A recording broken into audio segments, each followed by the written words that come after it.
mi smo aktivno krenuli da prepoznali turizam kao veliku ekonomsku šansu za razvoj naše opštine i krenuli smo pozitivno, agresivno da radimo još pre par godina i efekti su tu iz godine u godinu i sve više ljudi i turista ne samo u Srbije, već iz inostranstva koji posećuje našu opštinu. To ne samo u onim letnjim mesecima kada obično više ljudi dolaze u Belu Palanku i kada se održavaju naše tradicionalne velike manifestacije, Dani Banice i međunarodni folklorni festivali, još puno manifestacije, već tokom cele godine. Znamo da Bela Palanka ima dosta potencijala, ima da pokaže ono što je interesantno svim tim ljudima. Nalazimo se na izuzetno dobrom geografskom položaju. Ono što su neke novine, pored ostalo finansiranja svih tih manifestacija koje planiramo da finansiramo ove godine, naravno Dani Banice kao krovnu manifestaciju 10. do 12.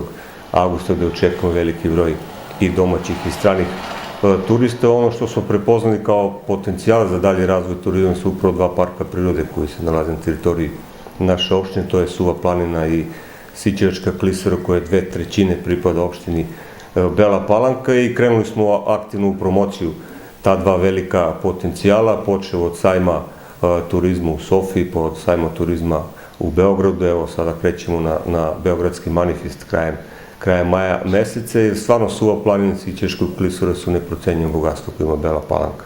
Zajedno sa našom turističkom organizacijom, sa još nekim ljudima koji se aktivno bave udruženjima planinara, ideja nam je da napravimo dve staze, jednu stazu u Sićevačkoj klisuri, drugu stazu na Suvoj planini, da to ponudimo turistima koji žele da obiđu Belu Palanku, Suvu planinu i Sićevačku klisuru. Znači, to su neke novine koje ćemo raditi ove godine. S druge strane, svesni smo nedostatka koji ima opština Bela Palanka, to je smešteni kapacitet. Mi smo u budžetu za 2018. godinu predvideli jednu subvenciju, pre svega za mlađe ljude starosti do 35 godina, mlade ljude koji se ili bave već preduzetništvom i koji žele da se bave preduzetništvom, da ih postaknemo da krenu da rade seoski turizam.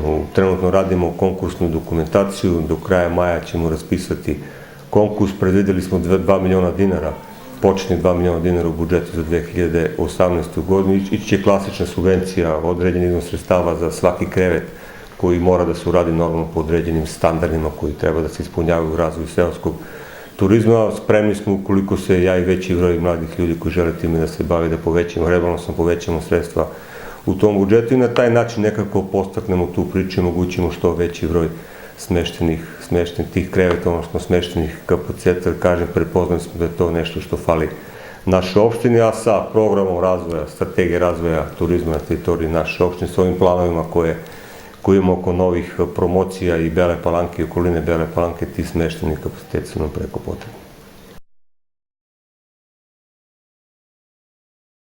Mi imamo planski dokument, urbanistički projekat koji definiše izgradnju hotela Vrelo na samoj poziciji Vrelo u centru Bele Palanke. Uradili smo idejno rešenje i imamo neke pregovore i želimo da uđemo u neki vid javnog privatnog partnerstva. Trenutno radimo i glavni projekat, imamo konkretne razgovore sa određenim investitorima, očekujemo do kraja godine da definišemo te razgovore i da jednostavno to je velika investicija. Izgradnja hotela košta negde preko 1.200.000 eura. Mi smo spremni da u svom delu i naših ingerenciji kao opština damo taj doprinos, odnosno uđemo u neki vid javnog privatnog partnerstva sa zemljištem.